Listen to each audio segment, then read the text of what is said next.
a guide you to post on Instagram. So let's see how to post.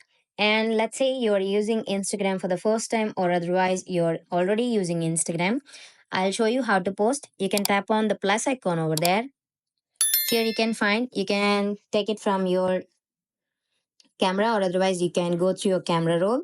So let's say I'm taking this picture and now I'm adding a filter. So let's say I'm adding this. I can tap on done. From there, I can tap on next. And now you can see I can tag people. You can add location. You can add music. From there, you can share it to close friends, or otherwise for everyone. I'm sharing for close friends. And from there, you can tap on, you can add the caption.